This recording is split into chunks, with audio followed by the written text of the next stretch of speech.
In a recent opinion piece, the newspaper said the Islamic Republic can further develop the volume of its foreign trade by forming an oil consortium made up of China, Russia and India and Iran. We can form a consortium composed of Iranian, Russian, Chinese and Indian big oil investors to preserve our dominance on the Iranian resources and at the same time increase our foreign trade volume, the article said.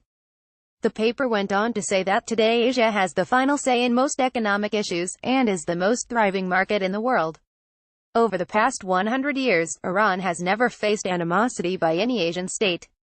This comes as the US and the European states, particularly the UK, have always been hostile against Iran. We can say that Iran has no enemy in Asia. Meanwhile, in most cases, the West's plots against the Islamic Republic have been thwarted partly by the Asian states' support, the newspaper added. The report further said that the Iranian economy's need for foreign currencies over the past decades, at the highest level, stood at $120 billion a year, adding Iran's true need amounts to $50 billion, which can decrease to $30 billion through strict economic measures. This means that our annual need for foreign currencies is about $30 billion to $12 billion. The need can be met through trade exchanges with certain powers like Russia, China and India, which import Iranian goods, the report said.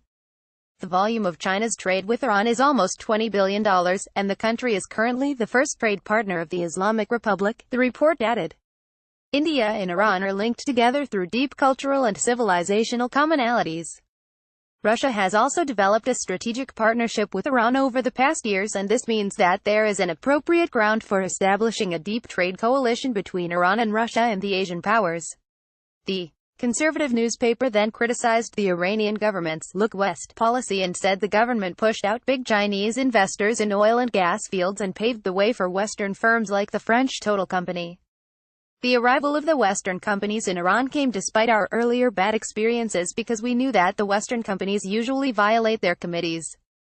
As we saw, Total left Iran in less than 6 months amid the fear of the U.S. sanctions following Trump's decision to pull out of the Iran nuclear deal back in May, the report added.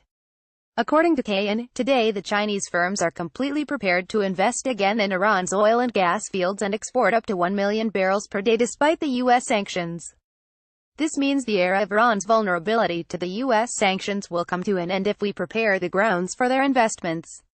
The report then called on the Iranian government to sign 20 or even 50-year oil agreements with Chinese, Russian and Indian firms and form a consortium with them to increase Iran's trade volume with the outside world.